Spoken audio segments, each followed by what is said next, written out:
misalkan pun perkara ini telah ditetapkan penyidikan oleh penyidik kejaksaan maupun kejaksaan tinggi maupun kejaksaan agung, artinya ini sudah ada dugaan tindak pidananya. Tinggal bagaimana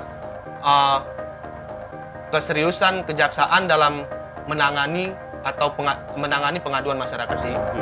Maka penegakan hukum juga harus serius, ya kan? Karena dia adalah kejahatan luar biasa, maka penanganan juga harus luar biasa.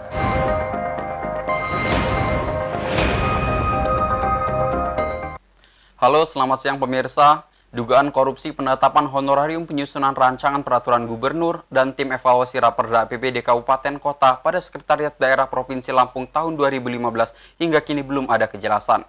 Kejaksaan tinggi yang menangani kasus ini juga belum memberikan keputusan. Pemirsa, berikut catatan kasus korupsi honor Rapergub mangkrak. Kasus dugaan korupsi atas penetapan honorarium tim rancangan peraturan daerah Rapeda dan rancangan peraturan gubernur Rapergub, evaluasi rancangan APBD Kabupaten Kota seprovinsi Lampung tahun anggaran 2015 hingga kini belum ada kejelasan. Kejaksaan Tinggi Lampung sendiri telah mengeluarkan 4 surat perintah penyidikan atau sprindik. Pertama, sprindik tertanggal 30 November 2016 dengan nomor print strip 05-N.8-FD.1-11-2016 yang diperpanjang pada tanggal 15 Maret 2017 dengan nomor print strip 13-N.8-03-03-2017. Kedua, sprindik nomor print strip 03-8-FD.1-04-2017 dan surat perintah penyidikan nomor print strip 09-N.8-FD.1-06-2017 tanggal 8 Juni 2017. Surat ini dikeluarkan tanggal 28 April 2017. Dan pada bulan Desember lalu, Kepala Seksi Penerangan Hukum Kejati Lampung Ari Wibowo memastikan tidak ada penghentian perkara tersebut. Dan dia memastikan proses hukum kasus yang diduga melibatkan Gubernur Lampung ini masih terus berjalan. Tim Liputan iNews melaporkan.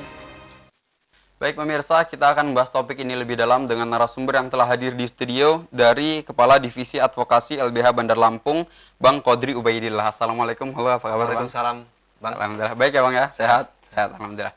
Baik Bang, kita mau bahas terkait dengan dugaan kasus korupsi terkait dengan penyusunan honorarium, kemudian Rapergub dan juga tim evaluasi Raperda APBD. Nah, terkait dengan hal itu kan sampai saat ini belum ada kejelasan. Apa komentar LBH terkait dengan hal ini, Bang? Pertama bicara terkait kasus korupsi, ya kan? Karena kasus korupsi juga memang kasus kejahatan luar biasa. Dan salah satunya kita lihat di Provinsi Lampung itu sudah banyak kepala daerah kita yang terjerat kasus korupsi, ya kan? Nah, bicara terkait kasus korupsi terkait pergub honorarium, ya kan, tim penyusunan Raperda maupun Rapergub dan juga tim evaluasi RAPBD kota dan provinsi kota dan kabupaten di Provinsi Lampung itu beberapa tahun lalu memang sempat banyak, ya kan, pengaduan oleh masyarakat ke Kejaksaan Tinggi. Nah, melihat kasus ini LBH pun mendorong terkait penegakan hukum juga harus transparan, ya, akuntabel dan juga bisa diterima secara baik di publik. Artinya kejaksaan juga harus ketika ini sudah diadukan, ya kan, oleh masyarakat kepada kejaksaan juga harus serius dalam melakukan penegakan hukumnya. Begitu. Oke, dari kasus ini, dari LBH sendiri, apakah mendapatkan informasi terkait dengan kapan mulai ada kasus ini, terkait dengan honorarium tadi, terkait dengan Rapergub? LBH mengikuti terkait dugaan korupsi penyusunan honorarium, ya kan, pemberian honorarium terhadap tim Raperda maupun Rapergub, ya kan, dan juga tim penyusunan RAPBD itu sejak tahun 2017, ya kan, di mana di media, ya kan, pemberitaan media itu sudah mulai banyak muncul. Jadi LBH pun tahu bahwa kasus ini dimulai sejak tahun 2015 dan kemudian 2017 baru ada pengaduan oleh masyarakat. Oke, artinya sekarang udah 2020, kemudian 2 tahun lalu dan juga 5 tahun lalu. Nah, apakah dari waktu yang cukup lama ini, apakah ini merupakan waktu yang wajar terkait dengan kasus korupsi, Bang? Nah, terhadap kasus korupsi, bicara terkait wajar maupun tidak wajar, kita kembalikan kepada kemampuan penegak hukum kita, ya kan, kemudian kemauan penegak hukum kita dalam melaksanakan atau melakukan penyelidikan maupun penyidikan terhadap kasus dugaan korupsi. Nah, artinya secara misalkan pun perkara ini telah ditetapkan penyidikan oleh penyidik kejaksaan maupun kejaksaan tinggi maupun kejaksaan agung, artinya ini sudah ada dugaan tindak pidananya. Tinggal bagaimana keseriusan kejaksaan dalam menangani atau menangani pengaduan masyarakat ini atau terhadap kerugian keuangan negara, karena APBD juga masuk dalam keuangan negara. Ya. Artinya dari kasus korupsi ini terkait dengan siapa saja yang terkena, pasti ada beberapa orang ataupun instansi yang mungkin bisa terjangkit dengan kasus korupsi. Kalau dari kasus yang sedang kita bahas ini, Bang, kira-kira dari LBH sendiri, pandangan LBH siapa saja yang bisa terjangkit dengan kasus korupsi ini? Oke, pertama terkait Pergub 24 2015 yang kemudian itu diadukan oleh masyarakat ke Kejati, itu mengatur terkait honorarium, ya kan? Honorarium tim penyusunan Rapergub, Raperda maupun tim evaluasi RAPBD kota maupun kabupaten di Provinsi Lampung. Nah, bicara terkait itu artinya harus ada juga, ya kan? Harus ada juga aturan, ya kan, konsideran dalam hal pembuatan Pergub, yaitu Peraturan Menteri Keuangan nomor 53 garis miring PMK titik 02 garis miring 2014 terkait standar masukan keuangan tahun 2015, ya kan.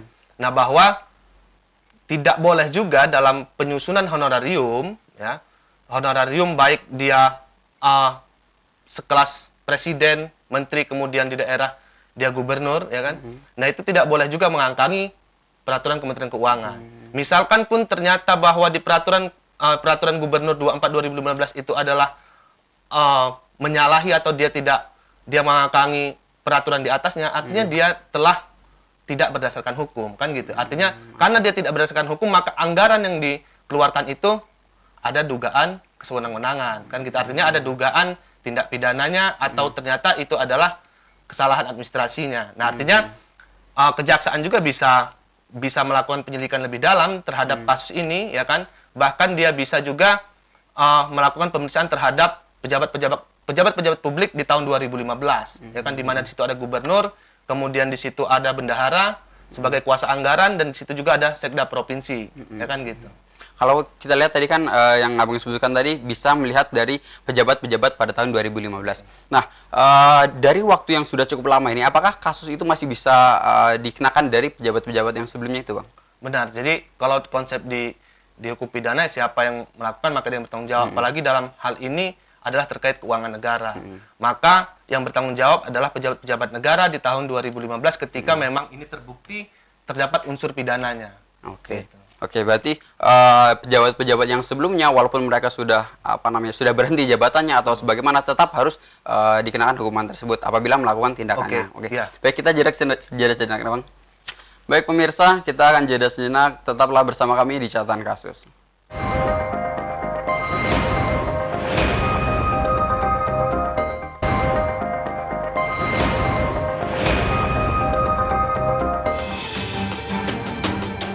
Dugaan korupsi atas penetapan honorarium tim Raperda dan Rapergub, evaluasi rancangan APBD Kabupaten Kota se-Provinsi Lampung tahun anggaran 2015 menyasar berbagai pihak. Salah satunya mantan sekretaris daerah yang kini menjabat Gubernur Lampung, Arinal Junaidi. Masyarakat Lampung yang tergabung dalam Front Lampung menggugat bahkan telah melaporkan Gubernur Lampung, Arinal Junaidi, ke Kejaksaan Agung. Arinal terlibat saat masih menjabat sebagai sekretaris daerah Provinsi Lampung. Kasus ini dilaporkan Kejaksaan Agung karena kinerja Kejaksaan Tinggi Lampung yang mendapat laporan awal tentang keterlibatan pejabat Pemprov Lampung dianggap lamban bertindak. Arinal Junaidi sendiri berulang kali membantah terlibat dalam kasus ini. Dia mengaku tidak pernah sepeser pun korupsi. Bahkan Arinal mengaku merasa terganggu dengan tuduhan dugaan korupsi honorarium saat dirinya Sekda Provinsi Lampung tahun 2015. Tim Liputan iNews melaporkan. Pemirsa, terima kasih Anda masih di Catatan Kasus. Kita akan lanjutkan dialog kita dengan Bang Kodri. Baik Bang, tadi kita membahas terkait dengan kasus korupsi yang ada di Provinsi Lampung ini. Kemudian apabila kita mau melihat kerugian yang ada pada korupsi tersebut, apa saja yang dilihat ataupun instansi apa yang berhak melihat dari kerugian negara yang terkena korupsi? Oke, nah pertama bicara terkait dugaan kerugian negara ya, kerugian keuangan negara, apakah ada kerugian atau tidak? Setidaknya BPK, karena ini kebetulan terjadi di Provinsi Lampung, maka BPK RI perwakilan Lampung itu bisa melakukan audit terhadap keuangan negara, baik di APBN maupun baik itu adalah APBD provinsi.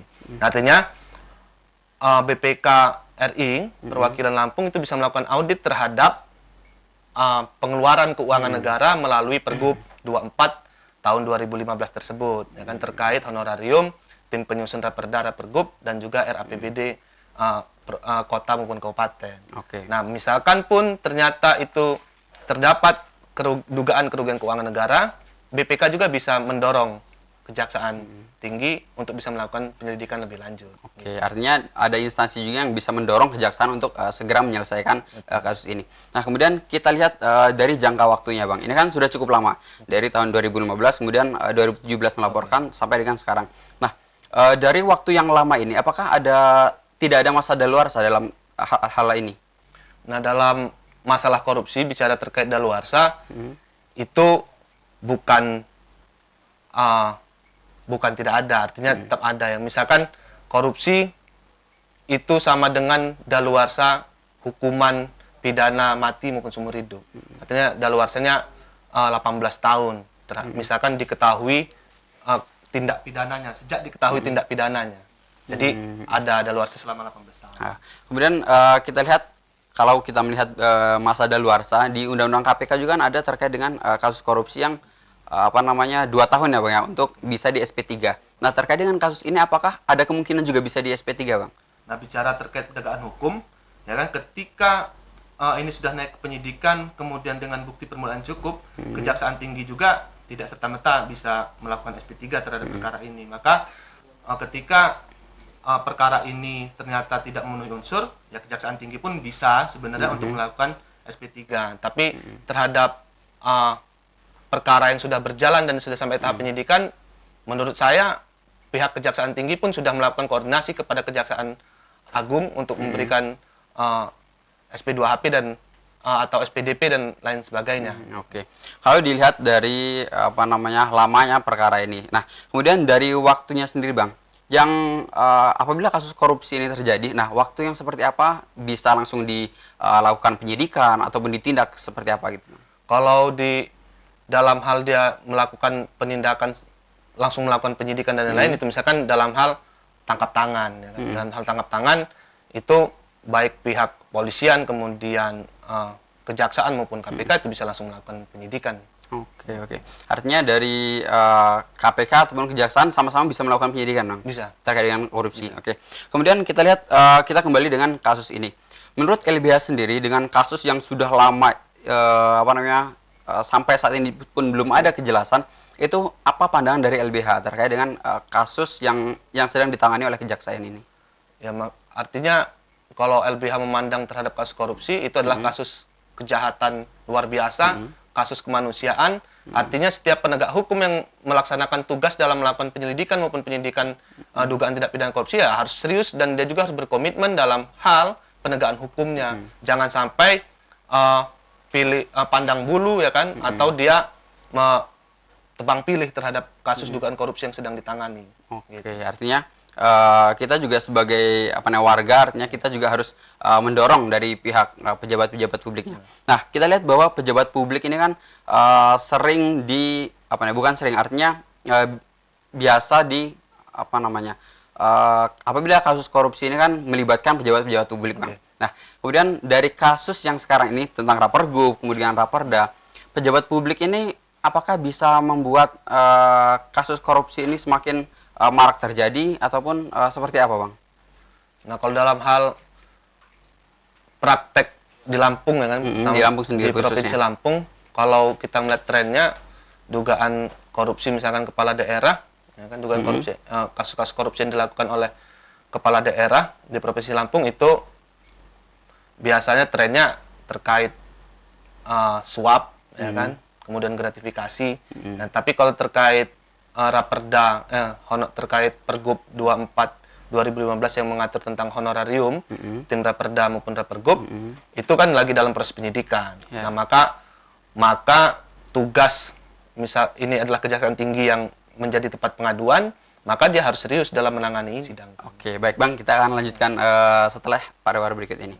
Baik, pemirsa, perbincangan kita semakin menarik, namun jangan kemana-mana, tetaplah di Catatan Kasus.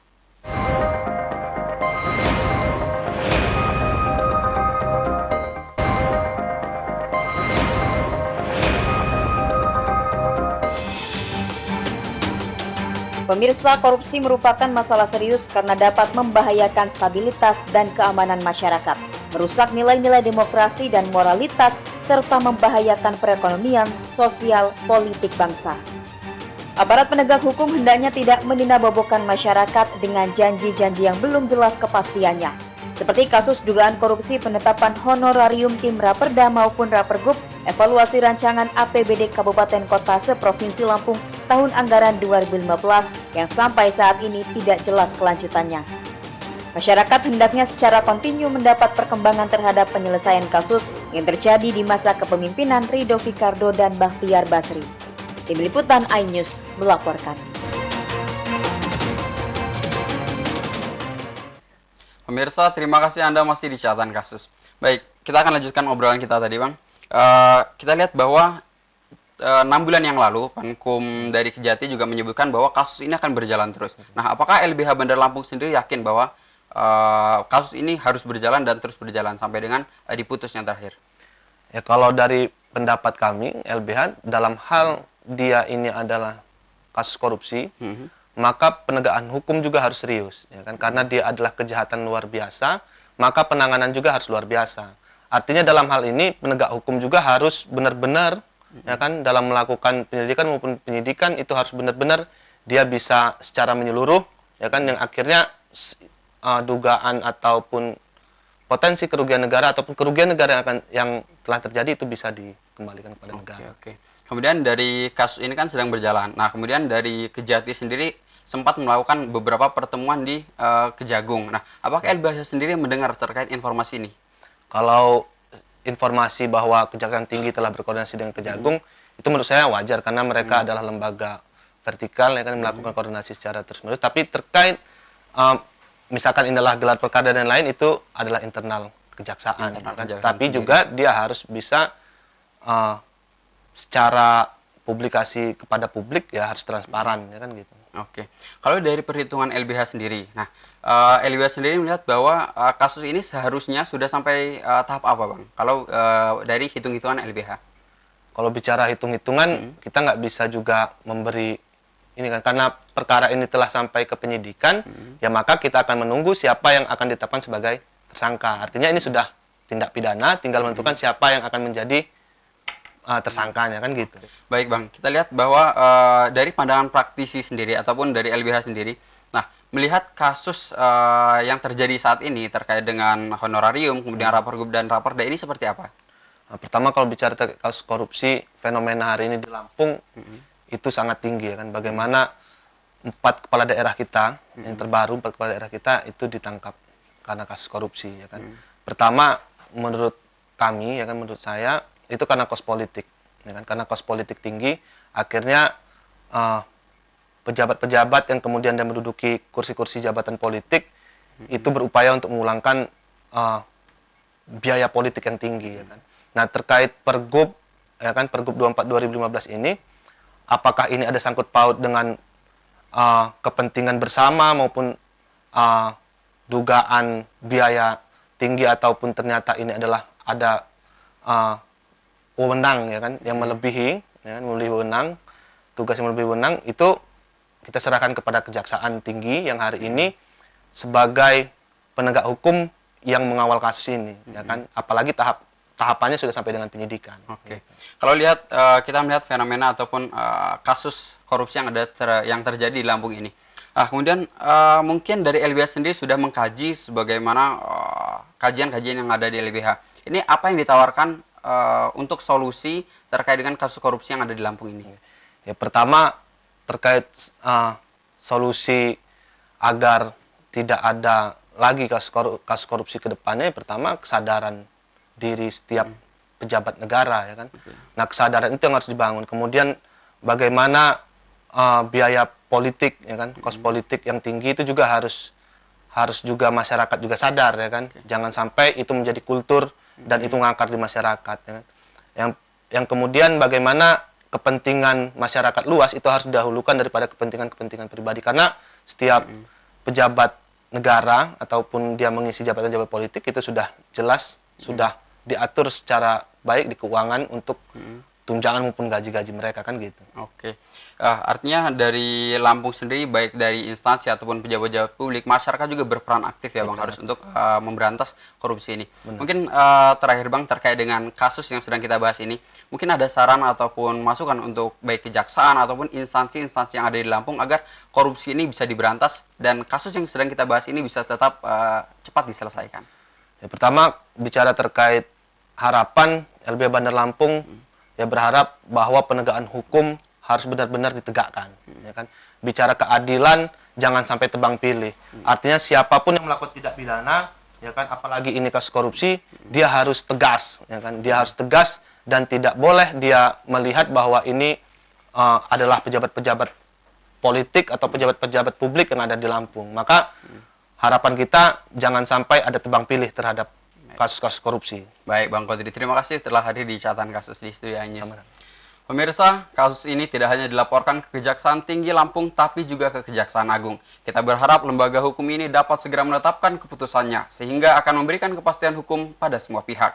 Pemirsa, catatan kasus kali ini berakhir sampai di sini. Saya Roy Sarfan mewakili kru yang bertugas undur diri. Selamat melanjutkan aktivitas Anda dan sampai jumpa pada catatan kasus pekan depan.